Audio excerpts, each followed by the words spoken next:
Doctor Hitesh पॉलस एक बार फिर से आपका स्वागत करता हूं मेरे इस चैनल में।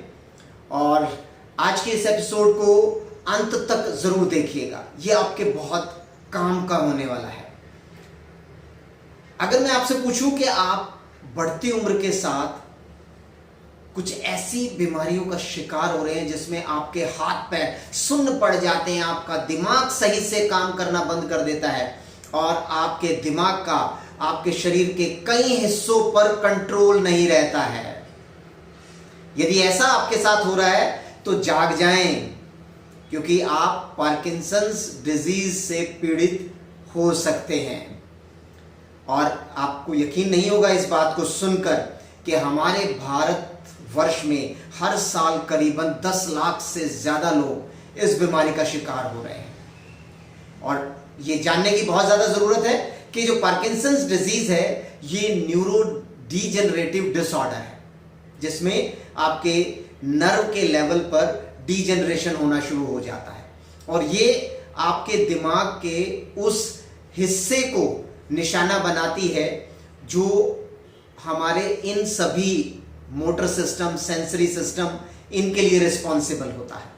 और अक्सर ये देखा गया है कि 60 साल की उम्र से लोगों को ये हो जाता है, लेकिन ये जरूरी नहीं कि बुढ़ापे में ही आपको पार्किंसंस डिजीज होगी।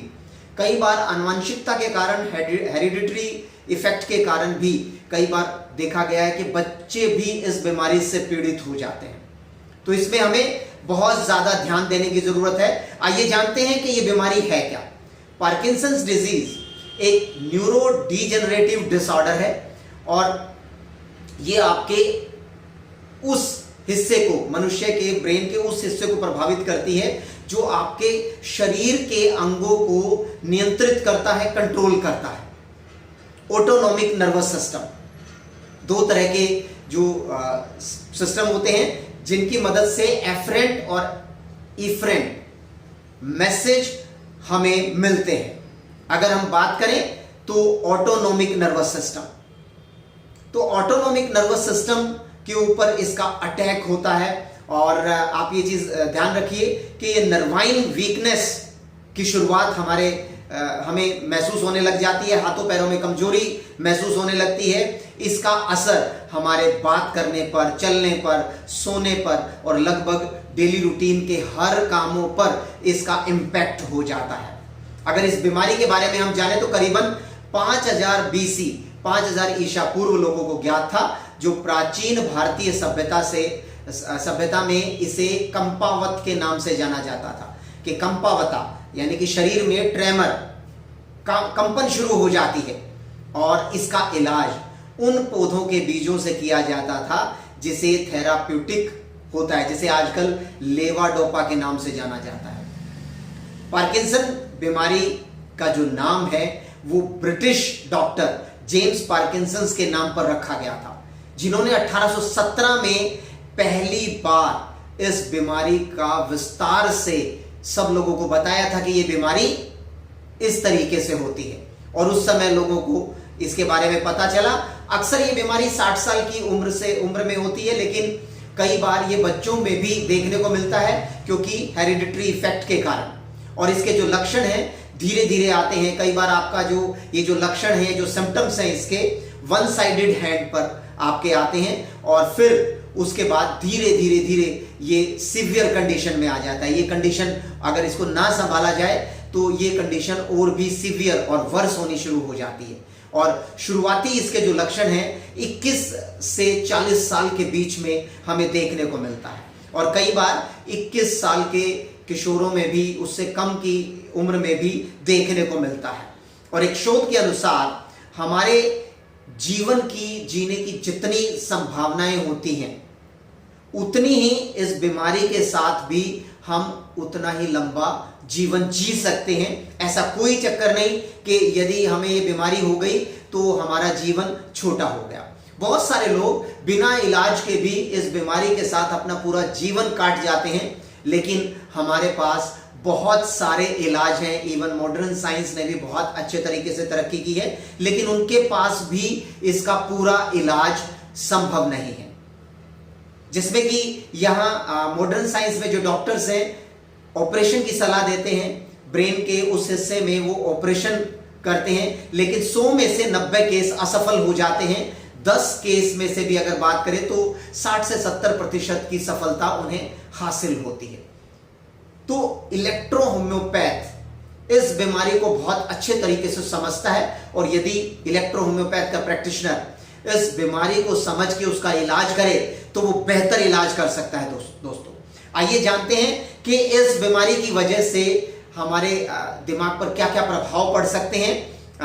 आप ये जान लीजिए कि हमारे ब्रेन में एक क्षेत्र होता है जिसको निग्रा कहते हैं, और यहां से जो इस क्षेत्र से जो निग्रा से जो सेल्स होती हैं कुछ, वो डोपामिन के लेवल को निर्धारित करती हैं, डोपामिन बनाती हैं, और डोपामिन एक मैसेंजर प्रोड्यूसिंग आपका जो है ना सिस्टम होता है, रसायन होता है, केमिकल होता है, जो आपको मैसेज प्रोड्यूस करता है, जो आपको मैसेज देता है।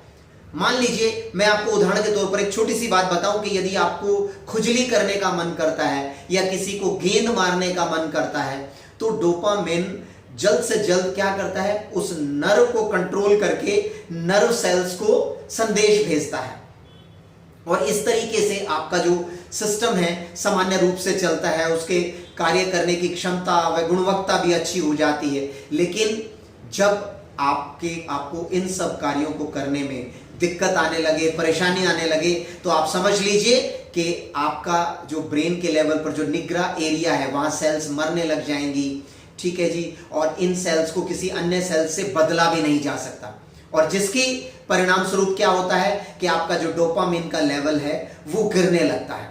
जब ब्रेन के लेवल पर डोपामिन का लेवल जब गिरने लग जाएगा दोस्तों, तो हमारे माइंड तक जो संदेश पहुंचाने का काम है किसी भी एक्टिविटी के लिए, ऑटोनोमिक जो नर्वस सिस्टम है उस तक जो एक संदेश पहुंचाने का जो काम होता है वो इम्पेयर हो जाता है, और धीरे धीरे हमारे दिमाग का जो कंट्रोल है हमारे शरीर पर लूज हो जाता है। और इसकी वजह से जो हमारी वो कारण क्या होता है, जो निग्रा सेल्स मरने लगती है। तो इसलिए इसकी वजह से हमारे शरीर में हमें कुछ लक्षण दिखाई देने लग जाते हैं। आप जानिए कि इसके कॉजेज क्या हो सकते हैं, और क्योंकि इसके कॉजेज जैसे हमने बताया कि यदि आपके ब्रेन के लेवल पर डोपामिन का जो लेवल है वो गिरने लगता है, और जो संदेश हमारे माइंड तक पहुंचने चाहिए कुछ एक्टिविटीज करने के लिए, मोटर सिस्टम के फंक्शन को मैनेज करने के लिए, वो नहीं हो पाती हैं, और इसकी वजह से ये सारी चीजें घटित होती हैं। और जरूरी नहीं कि खाली यही कारण हो इन डोपामिन लेवल के गिरने का, उसके कुछ डॉक्टर्स के अनुसार जो आपका एनवायरमेंटल इफेक्ट होता है या कुछ अनुवांशिक कारण होते हैं, जेनेटिक कारण होते हैं, हेरिडिटरी कारण होते हैं, जिसकी वजह से भी ये हो सकता है पार्किंसंस। लेकिन मेन जो कारण है आपका डोपामिन का जो लेवल है वो गिरने की वजह से होता है। अब आप जान लीजिए कि आपके पास यदि कोई ऐसा पेशेंट आए, यदि आप जानना चाहें कि उसके लक्षण क्या क्या हो सकते हैं, उसके सिम्टम्स क्या क्या हो सकते हैं, तो सबसे पहला सिम्टम्स तो है उसके शरीर में आपको कंपन दिखाई देगी, या तो शुरुआती दौर पर होगा तो उसके वन साइडेड हैंड में या शरीर के कुछ हिस्सों में उसे आपको कंपन दिखाई देगी, है ना। और इवन ये आपको तब भी दिखाई देगा जब उसका हाथ रेस्ट मोड पर होगा, रेस्ट मोड पर भी शरीर के हिस्से में कंपन दिखाई देगी। और कुछ स्थितियों में उसकी जो गति है, उसके शरीर के जो एक्टिविटी करने की जो गतियां हैं, जो सिस्टम है वो धीरे हो जाता है, जो कोऑर्डिनेशन प्रोसेस है वो डिस्टर्ब हो जाता है, ब्रैडकिनेसिया इसे कहते हैं। और इसमें उस व्यक्ति के साथ क्या होता है कि जो आसान से दिखने वाले काम भी हैं वो भी उसे कठिन लगने लगते हैं, और उनको खत्म करने में भी, उन काम को पूरा करने में भी उसको ज्यादा वक्त लगता है, और स्टिफनेस आ जाती है मसल्स में, मांसपेशियां कठोर हो जाती हैं, और ये किसी भी शरीर के किसी भी हिस्से में मांसपेशियां आपकी जो मसल्स हैं वो कठोर हो जाती हैं, और कठोर मांसपेशियां हो जाने की वजह से आपकी जो मूवमेंट है, आपका जो कोऑर्डिनेशन है वो इम्पेयर्ड हो सकता है ना, वो डिस्टर्ब हो सकता है, और आपके शरीर के संतुलन में, आपके शरीर के पोस्चर में, है ना, तो वो डिस्टर्बेंस हो जाता है, आपकी जो आप बैलेंस नहीं बना पाते हैं अपने शरीर में, ठीक है जी। और कुछ ऐसे कार्य जिनको आप नियंत्रित ही नहीं कर पाएंगे, जो ऑटोमेटिक जो आपके वर्क होने वाले होते हैं, जैसे आंखों का झपकना, है ना, और चलते समय आपके हाथों का हिलना, हंसना, आपको हंसने में भी परेशानी होगी और बोलने में भी परेशानी होगी, क्योंकि आप जैसे बोलेंगे तो ऐसा लगेगा जैसे अटक अटक कर बोल रहे हैं आपको, या आपसे बोला ही नहीं जा रहा है। तो आपकी जो राइटिंग होगी वो आप लिखेंगे तो बड़े छोटे छोटे अक्षरों में लिखेंगे, लिखावट आपकी बहुत छोटी हो जाती है, यानी कि आपको लिखने में स्पष्टतः परेशानी दिखती है।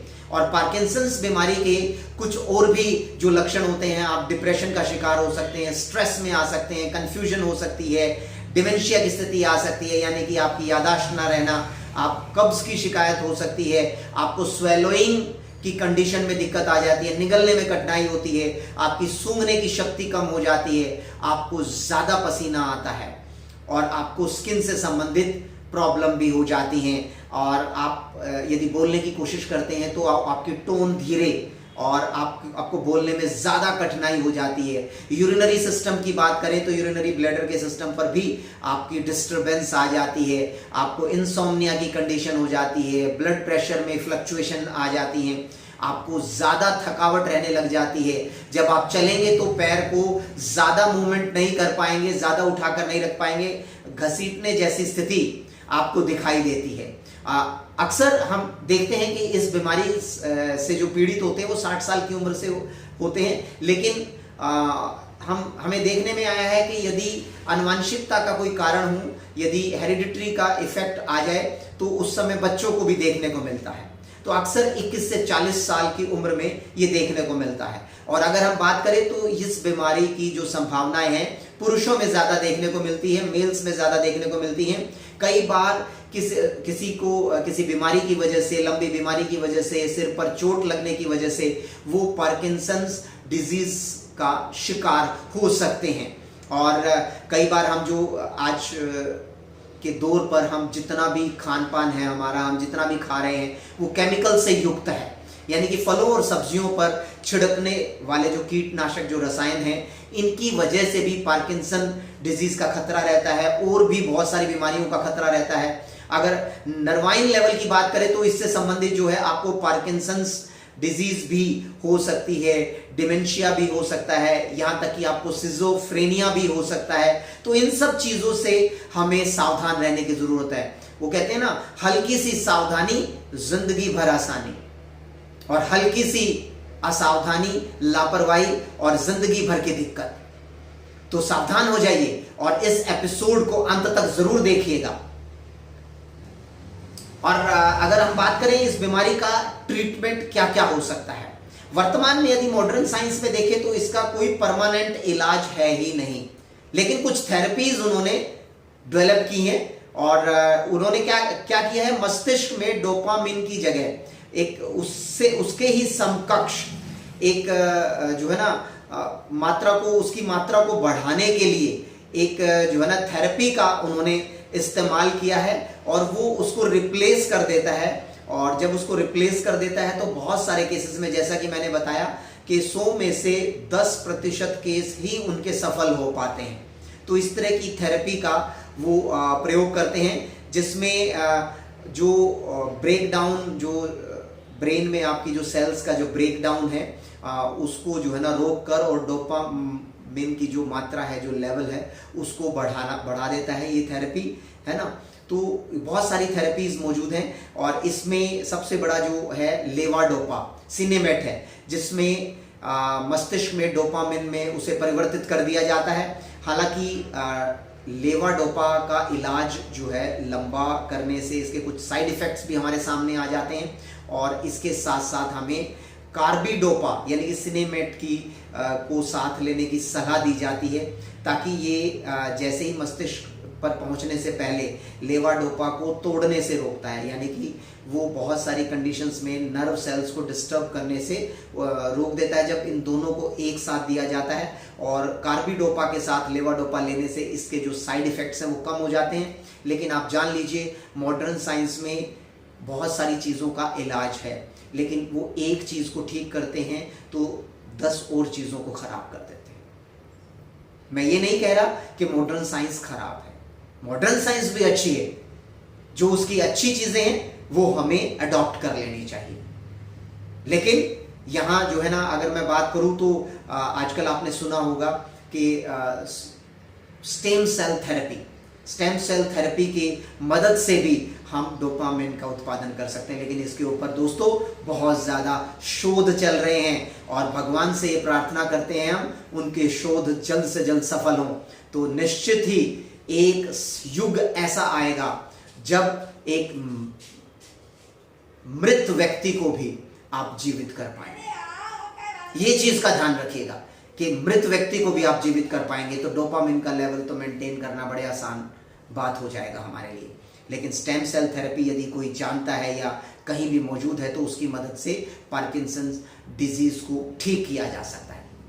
दोस्तों, आज के एपिसोड में इतना ही। अगले एपिसोड तक के लिए नमस्कार।